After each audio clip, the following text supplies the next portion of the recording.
السلام علیکم، میں ہوں سجاد انور اور آپ دیکھ رہے ہیں میرا یوٹیوب فیس بک چینل مختلف۔ آج ہمارے ساتھ جاوید خان صاحب ہیں، جاوید اقبال خان صاحب، صنم جاوید اور فلک جاوید کے فادر۔ اور جاوید اقبال صاحب کا اپنا پاکستان پیپلز پارٹی کے ساتھ ایک پچھلے 30 سال کا تعلق ہے، اور آج ان کے بچے جو ہیں وہ پی ٹی آئی کے ساتھ کھڑے ہیں، اور پی ٹی آئی کی وجہ سے صنم اس وقت ایک کٹھن جیل گزار رہی ہیں، اور صنم جو ہیں وہ مریم نواز شریف کا مقابلہ بھی کر رہی ہیں۔ اب دیکھنا یہ ہے کہ ان کو موقع ملتا ہے مریم کے سامنے الیکشن لڑنے کا یا نہیں، یہ تو عدالت طے کرے گی۔ لیکن ہم نے جاوید خان صاحب کو یہاں پہ دعوت دی، اور اس لیے کہ آج آپ کے ساتھ ان کی ملاقات بھی کروائیں اور آپ کو بتائیں کہ کس طریقے سے پاکستان پیپلز پارٹی نے پنجاب میں اپنی گراؤنڈز لوز کی، اور کیسے پاکستان پیپلز پارٹی کی جو سیکنڈ جنریشن ہے وہ دوسری پارٹیوں کی طرف چلی گئی۔ اور خاص طور پہ جاوید صاحب کی کہانی اس حوالے سے بہت امپورٹنٹ ہے کہ کیونکہ وہ پاکستان پیپلز پارٹی کے ایک نظریاتی کارکن تھے، وہ کوئی پاور پالیٹکس کرنے والے شخص نہیں ہے۔ وہ بینکنگ میں اور انشورنس کی جو ایسوسیشنز تھی اس کے سیکرٹری جنرل رہے مرکزی۔ انہوں نے مڈ 80s میں پاکستان پیپلز پارٹی کے ساتھ اپنی سیاست شروع کی۔ وہ ان کا محترمہ بے نظیر بھٹو کی ساری سٹرگل میں وہ لاہور میں ایک انتہائی نمایاں کردار تھا ان کا۔ 2002 کا جو بلدیاتی الیکشن ہوا تھا اس میں وہ رحمان پورہ سے ناظم منتخب ہوئے تھے، اور تمام مخالف پولیٹیکل پارٹیوں کو شکست دی تھی انہوں نے۔ ان کی وائف بھی وہاں سے کونسلر منتخب ہوئیں، ان کے داماد نے بھی پیپلز پارٹی کی طرف سے نائب ناظم کا وہاں سے الیکشن لڑا۔ تو اتنی رچ ہسٹری پاکستان پیپلز پارٹی کے ساتھ ہوتے ہوئے اور پیپلز پارٹی کے ساتھ نظریاتی ایک کارکن ہوتے ہوئے، آج ان کے بچے جب پی ٹی آئی میں ہیں تو ہم ان سے پوچھیں گے کہ یہ ٹرانزیشن کیا ہے، اور یہ بھی کہ صنم جیل میں جو مشکلات اور مصیبتوں کا جن کا سامنا ہے اور جس طریقے سے اسٹیٹ کا سپریشن ہے وہ بھی بات کریں گے۔ تو ہم شروع کرتے ہیں جی۔ السلام علیکم جاوید صاحب۔ وعلیکم السلام۔ مجھے بڑی خوشی ہے سجاد، آج آپ سے مل کے کافی دنوں کے بعد کسی ہم خیال دوست سے بیٹھ کے بات کرنے کا موقع ملا۔ Thank you. آج آپ سے نا یہ دو مختلف باتیں کریں گے۔ No problem. ایک بات تو یہی کہ پیپلز پارٹی جو کہ اب بلاول بھٹو لاہور سے الیکشن بھی لڑ رہے ہیں، پیپلز پارٹی کو آپ کیسے دیکھ رہے ہیں پنجاب میں؟ اور دوسرا خاص طور پہ یہ جو آپ کی فیملی فیس کر رہی ہے اس وقت، پی ٹی آئی تو فیس کر ہی رہی ہے، لیکن جو آپ کی فیملی فیس کر رہی ہے کہ آپ کی دونوں بیٹیاں پی ٹی آئی میں ہیں، صنم جیل میں ہیں، ان کو ڈیتھ سیل میں رکھا گیا ہے، وہ الیکشن لڑنا چاہ رہی ہیں، ان کے راستے میں کافی رکاوٹیں ہیں۔ تو کیا ابھی ریسنٹلی آپ کا صنم سے کب رابطہ ہوا؟ صنم سے میری جو آخری ملاقات ہوئی ہے وہ 1 جنوری کو ہی کورٹ میں ہوئی، جب وہ ایک جیکٹ پہن کے آئی جس پہ لکھا ہوا تھا when unlawful is law, resistance is your duty۔ ٹھیک، صنم اور فلک جو ہیں میری بیٹیاں ہیں، اور تقریباً دونوں کی شادیاں کو 16-17 سال پہلے ہو گئی تھیں، 17 سال پہلے ہو گئی تھیں۔ میں ڈیفینیٹلی آج بھی پیپلز پارٹی کا حصہ ہوں، مجھے اس پہ پراؤڈ ہے، مجھے کوئی اس پہ شرمندگی نہیں ہے کہ میں پیپلز پارٹی کا آج بھی اسی طرح ویل وشر ہوں جیسا میں 1986 میں تھا۔ بہت سارے مواقع آئے جب ہمیں بہت کچھ آفر کیا گیا پیپلز پارٹی چھوڑنے کے حوالے سے۔ آپ نے یہ کویشچن کیا کہ صنم جو ہے وہ یا فلک جو ہے وہ پی چھوڑ کر پی ٹی آئی میں کیوں چلی گئی؟ اس کا ریزن یہ تھا کہ 1992 میں جب ہم نواز شریف کی بلیک میلنگ کو فیس کر رہے تھے، جب وہ اس ملک کا وزیر اعظم تھا اور اس کا جو بھائی ہے وہ پنجاب کا وزیر اعلیٰ تھا، اور ہم لوگ بی بی کے ساتھ مل کر پاکستان پیپلز پارٹی کے ساتھ مل کر الیکشن میں جانے کی تیاری کر رہے تھے، اور اس وقت بی بی کی کریکٹر اسیسینیشن جس کو یہ کہتا ہے کہ جی دوسرے لوگ جو ہیں بدتمیز ہیں اور پی ٹی آئی والوں نے یہ کیا، پی ٹی آئی والوں نے وہ کیا، پاکستان کی جو پالیٹکس ہے اس کو گندھا کرنے میں جو سب سے اہم رول ہے وہ نواز شریف فیملی کا ہے۔ جو پاکستان کی سیاست ہے اس کو نظریات سے ہٹا کے مالی فوائد کی طرف ٹرانسفر کرنے کی ذمہ داری جو ہے وہ نواز شریف فیملی پر ہے. جب اس شخص کو پہلی دفعہ ضیاء الحق اور جیلانی نے لانچ کیا تھا اینٹی پیپلز پارٹی سلوگن کے ساتھ، جب اس کو پاکستان کے سارے جو دوسرے لوگ جو آج بھی پیپلز پارٹی سے نفرت کرتے ہیں اور وہ اس کو سرگنا بنا کے بھیجا گیا تھا. وہ جو جسٹس ثاقب نثار تھے نا، انہوں نے کہا تھا یہ سیسینین مافیا ہے. یہ واقعی سیسینین مافیا ہے فار دا پیپلز پارٹی، اور یہ ہمیشہ اسٹیبلشمنٹ کی ہدایت پر عوامی حقوق کے خلاف کام کرتا رہا. اس نے 92 میں ہم لوگوں کو جب الیکشن کا آمد تھا اور ہم اس وقت ایک بہت بڑی ایک اور پرابلم میں پھنسے ہوئے تھے. میرا جو بہنوئی ہے اس کو انڈیا میں غیر قانونی طور پہ شہید کر دیا گیا تھا اور اس پہ ایلیگیشن لگائے گئے تھے، اور اس وقت اسٹیٹ آف پاکستان خطرے میں تھی. تو اس وقت ہم لوگ اس محاذ پر جا کر پاکستان کو ڈیفینڈ کر رہے تھے کہ جی میرا بہنوئی جو ہے وہ لیگلی انڈیا گیا تھا، اس کے اوپر کوئی آپ کسی غیر قانونی ایکٹیویٹیز کا الزام نہیں لگا سکتے ہیں. اس وقت ہم ادھر ملوث تھے، اور یہ بے نظیر کو بلیک میل کرنے کے لیے، بے نظیر کو پولیٹیکلی وکٹمائز کرنے کے لیے ہمیں بلیک میل کر رہا تھا. یہ جو آج بھی الزام عائد کیا جاتا ہے نا کہ سکھوں کی لسٹیں جو ہیں اعتزاز احسن صاحب نے کی تھی، کوئی ذمہ دار ادارہ میرے ساتھ بیٹھ جائے، میں کہتا ہوں کہ وہ سب نواز شریف نے کیا تھا. اس کا ذمہ دار نواز شریف تھا. میں نے جا کے اس کو اس وقت ریکویسٹ بھی کی تھی، ملا بھی تھا اس سے جا کر. میں نے کہا تھا کہ ایسا نہ کرو، ملک کے لیے نقصان دہ ہوگا. اور میرے بچے جو ہیں ان کو یہ سارا پتہ تھا کہ یہ ہمارے ساتھ کیا ہوا اور کیسے کیا اور کس نے کیا.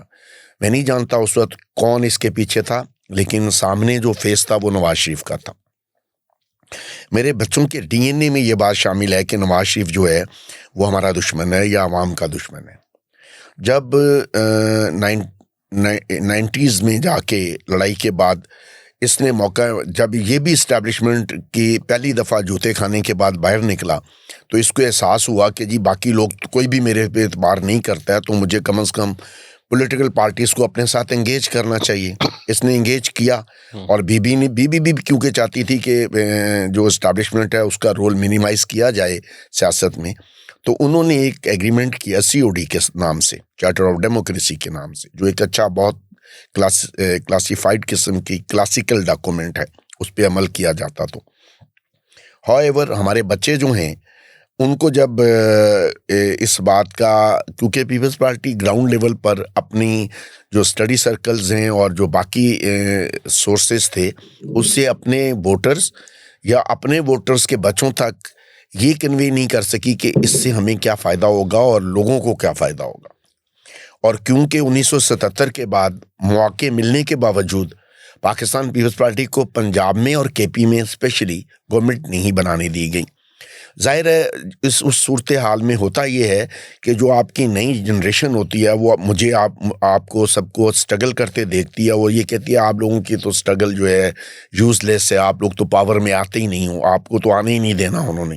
جب یہ کنسیپٹ ڈیولپ ہو جاتا ہے تو پھر لوگ بیسکلی ادھر دیکھتے ہیں جہاں پر ان کو نظر آئے کہ یہ آدمی پاور میں آ سکتا ہے. یہ پالیٹکس کا اصول ہے کہ پالیٹکس کی ہی اسی لیے جاتی ہے کہ آپ اس سے پاور گین کریں، اور اگر ایک اچھا پالیٹیشین ہوگا تو اس پاور کو وہ اپنے عوام کو بینیفٹ پہنچانے کے لیے. آپ کا خیال ہے کہ جو COD محترمہ بینظیر بھٹو نے کیا تھا وہ ویل ایکسپلینڈ نہیں تھا پبلک کے لیے؟ یس. اور اس COD کی وجہ سے اور نواز شریف کے ساتھ جو پیپلز پارٹی کا ایک کولیشن ہوا، اس کی وجہ سے پنجاب میں لوگوں نے سمجھا کہ یہ پارٹی یہاں پہ کمپرومائز کر گئی یا غلط فیصلہ کر گئی. یہ بالکل ایسا ہی ہے، اور اسی وجہ سے اس کا نتیجہ یہ نکلا کہ پاکستان پیپلز پارٹی کا وہ لیفٹ ونگ کا ہارڈ کور سپورٹر جو وکیل بھی تھا جو. اچھا، لیکن جب آپ لوگوں کے نیچے سے زمین نکل رہی تھی، آپ کو پتہ چل رہا تھا آپ کی سیکنڈ جنریشن جو ہے اس آئیڈیا کو نہیں لے رہی، تو آپ لوگوں نے کوئی پارٹی سے بات کی کہ یہ آپ ایک ایسی ٹرانزیشن میں جا رہے ہیں جس کے نتیجے میں پنجاب آپ کے ہاتھ سے نکل جائے گا؟ جی، جس لیول تک میری اپروچ تھی یا جہاں پر بھی کبھی میٹنگ میں ہم لوگ بیٹھے، میں نے اس بات کو ہر وقت ہر جگہ پوائنٹ آؤٹ کیا. ایون شاید 2011-12 کی بات ہے، جب پریزیڈنٹ آصف علی زرداری صاحب لاہور تشریف لے کے آئے اور گورنر ہاؤس میں ہم لوگ جو ناظم اور ٹاؤن ناظم کے کینڈیڈیٹس رہے تھے یا M P M N S کے امیدوار تھے، ان کو بلا کے کہا گیا، تو میں نے اس وقت بھی اس بات کو پوائنٹ آؤٹ کیا تھا۔ پرابلم یہ ہوا کہ بی بی کی شہادت کے بعد جب پیپلز پارٹی کو اقتدار ملا تو زرداری صاحب اس وقت تک ایک بڑا نقصان برداشت کر چکے تھے۔ انہوں نے ان کو اپنے ہی سالے کے قتل میں ملوث کر دیا گیا تھا، اور ان کی بیوی کو ایون محترمہ کی شہادت میں ان کو انوالو کرنے کی کوشش ان کی بیوی جو ہیں، جو ان کا جب قتل کرواتے ہیں انتہا پسند تنظیموں کے تھرو، تو اس کو ایک منظم پروپیگنڈے کے تھرو، جس میں نون لیگ برابر کی شامل تھی۔ نون لیگ کے آج بھی سارے لوگ یہی کہتے ہیں کہ جی مرتضیٰ بھٹو کو بھی زرداری صاحب نے مروایا ہے، اور نواز شریف کو، بے نظیر صاحبہ کو بھی۔ اچھا، ہم اس کو تھوڑا مختصر کرتے ہیں۔ یہ تو ہو گیا جو آپ کہتے ہیں کہ پیپلز پارٹی پنجاب میں پولیٹیکلی سی او ڈی کے بعد پیپلز پارٹی کے لیے بالکل اس کا شرنک ہوتی گئی۔ لیکن کیا جب آپ کے بچے جا رہے تھے پی ٹی آئی کی طرف، تو آپ عمران خان کے بارے میں آپ کی رائے کیا تھی؟ آپ بچوں کو سمجھایا نہیں کہ یار یہ اس بندے کا تو کوئی اس طرح کی آئیڈیالوجی نہیں ہے، یہ ہوچ پوچ ہے، کبھی ادھر کی بات کرتا ہے کبھی ادھر کی بات کرتا ہے، یہ بالکل وہ ہے ایک نٹ قسم کا آدمی، اس سے کیسے متاثر ہو گئے آپ؟ یہ کبھی آپ نے بچوں سے بات نہیں؟ ایسا ہے کہ مجھے نہیں پتا تھا کہ کیونکہ میری دونوں بیٹیوں کی شادی کو 16-17 سال پہلے ہو گئی، اور جس گھر میں ان کی شادی ہوئی تھی دونوں ایک ہی گھر میں بیاہی ہوئی ہیں۔ ایک بڑے بھائی سے ہے، ایک چھوٹے بھائی سے شادی ہوئی۔ اچھا، ایک ہی فیملی ہے؟ ان کی فیملی کے جو ہیڈ تھے مہر ریاض صاحب، وہ میرے بہت اچھے دوست تھے، اور وہ پیپلز پارٹی کے ٹریڈر ونگ کے پریزیڈنٹ تھے۔ اچھا، مطلب ہم نظریاتی طور پر، یعنی ان کا سسرال بھی سارا پیپلز پارٹی اور ددیال تو ہے۔ پھر ایسا ہوا کہ یہ جب وہاں چلے گئے، شادیاں ہو گئیں 16-17 سال پہلے، اس وقت تک صنم یا فلک جو ہے وہ پولیٹیکلی میں نے کبھی ان کو ایکٹیو نہیں دیکھا تھا۔ ان کی جو پالیٹکس میں ایکسٹریم ایکٹیویٹیز شروع ہوئیں، وہ شاید نواز شریف کی مخالفت کی وجہ سے، اور عمران خان کی نواز شریف کی مخالفت کی وجہ سے۔ ان کو کہا کہ پاپا نہیں، آپ کی پارٹی نے تو اس کے ساتھ کمپرومائز کر لی ہے، یہ آدمی ٹھیک ہے، یہ اس کو سبق سکھائے گا۔ تو اس کو آپ اوور سمپلیفائی کرتے ہیں کہ صرف نواز شریف کی دشمنی میں یہ بچے جو ہے وہ عمران خان کے ساتھ چلے گئے، کیونکہ ان کو نظر آیا کہ یہ بندہ جو ہے یہ نواز شریف سے بدلہ لے گا، ہاں نجات دلا سکتے ہیں۔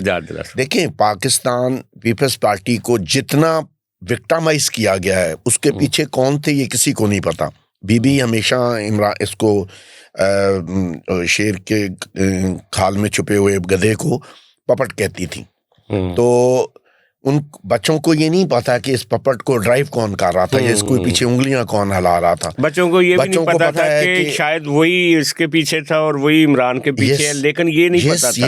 یہ ہوا اور کیونکہ سوشل میڈیا پہ ایکسیس تھا بہت زیادہ، اور ایک اس وقت کی جو اسٹیبلشمنٹ تھی، انہوں نے ایک نیا کنسیپٹ ڈیولپ کیا تھا کہ یہ دونوں پارٹیاں چور ہیں، اور ہم نے ایک پبلکلی ایک ویل نون، عمران خان صاحب ایک ویل نون فیم، بہت زیادہ پاپولر اپنے کرکٹ کی وجہ سے لوگوں کے لیے ہیرو تھے، وہ کرکٹ کی وجہ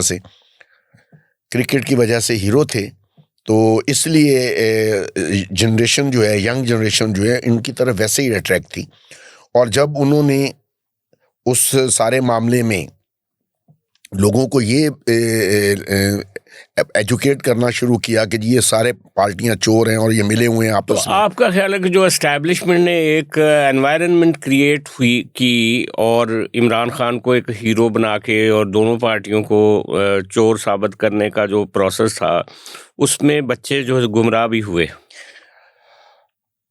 ہم بڑے اسے بے شک کہہ لیں کہ وہ مس گائیڈڈ ہوئے، مگر وہ یہ کہتے ہیں اب ان کی ایکسیس کیونکہ میڈیا پہ ہم سے زیادہ ہے۔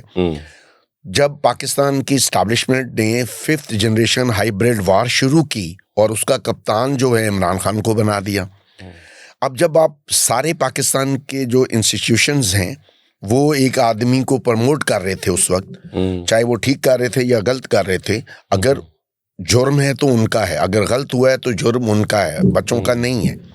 تو اس وقت اس کے نتیجے میں انہوں نے اس کو ہیرو وہ پہلے سے تھا، اس کو اپنا پولیٹیکل آئیڈیالوجی کے طور پہ اڈاپٹ کر لیا. اب جب انہوں نے کر لیا ہے، اور جو اس کو اس سٹیج پہ پہنچانے والے تھے، ان کا خیال تھا کہ وہ ان کے ساتھ ویسے ہی پپٹ کا رول ادا کرے گا جیسے وہ نواز شریف سے کروا رہے تھے، لیکن اس نے آگے سے ریزسٹنس شو کر دی. اس کی وجہ سے لوگوں نے کہا کہ یہ بالکل ٹھیک آدمی ہے. اور جب اس نے ریزسٹنس شو کر دی، اور بیسیکلی پاکستان کے جو لوگ ہیں وہ 75 سال کی جو اسٹیبلشمنٹ کی انٹرفیرنس ہے، ڈائریکٹ انڈائریکٹ، اس سے بڑے تنگ ہیں. جو بھی مطلب جب نواز شریف نے یہ نعرہ لگایا تھا کہ ووٹ کو عزت دو، تو لوگ، میرے جیسا بندہ جو ہے وہ بھی کہہ رہا تھا کہ شاید اس آدمی کو 2 دفعہ جوتے کھانے کے بعد سمجھ آ گئی ہے، لیکن اس کو سمجھ نہیں آئی.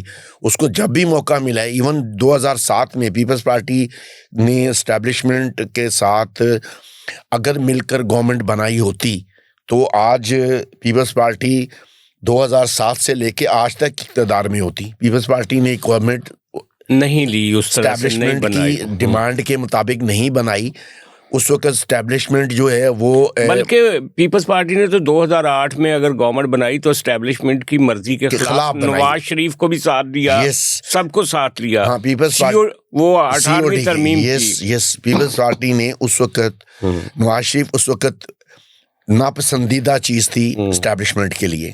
ہاں بالکل ٹھیک ہے، اس کو وہ سپیس نہیں دینا چاہ رہے تھے. مشرف اس کو کسی جگہ پہ بھی، میرے اپنے خیال میں مشرف جو تھا اس کی آئیڈیالوجی جو تھی وہ پیپلز پارٹی کے قریب تر تھی. وہ وہ مطلب تھوڑا لبرل آدمی تھا، اور وہ اس کو پیپلز پارٹی لبرل فورسز کو ڈیل کرتی تھی. اور اس وقت اگر پیپلز پارٹی نون لیگ کے ساتھ نہ جاتی، اور نون لیگ کا وہ جو پرماننٹ ان کا چاٹا ہے، بوٹ چاٹا شہباز شریف، وہ تو کبھی بھی اسٹیبلشمنٹ سے دور نہیں ہوا. وہ تو ابا وہاں جا کے کہتا ہے جی ابا جی کو میں کہوں گا، یا پاجی نو میں سمجھاواں گا جا کے، وہ تو اس طرح بات کرتا ہے وہاں پر. پیپلز پارٹی نے وہ موقع جہاں اسٹیبلشمنٹ چاہتی تھی کہ وہ نون لیگ سے الگ ہو کے گورنمنٹ بنائے، اور پیپلز پارٹی کو اسٹیبلشمنٹ سپورٹ کرتی ہے اس وقت، پیپلز پارٹی نے COD کو مد نظر رکھتے ہوئے ان کے ساتھ گورنمنٹ بنائی. جب ان کے ساتھ گورنمنٹ بنائی، آپ کا یہ کہنا ہے کہ پیپلز پارٹی نے اوپر نیچے جو COD کے بعد غلطیاں کی، اور محترمہ کی شہادت کے بعد پیپلز پارٹی نے پنجاب میں اپنی گراؤنڈ لوز کی. اچھا، اب یہ ہمارے انٹرویو کا پہلا حصہ تو اب یہاں ختم ہوتا ہے، لیکن اگلے حصے میں ہم بات کرتے ہیں سنم پہ خاص طور پہ، اور سنم کی جیل، اور سنم سے آپ جیل میں جا کے ملے ایز اے فادر، آپ کے کیا ایموشنز تھے، اس سارے پہ بات کرتے ہیں. یہاں ہم ایک اپنے پہلی قسط کو یہاں پہ ختم کرتے ہیں.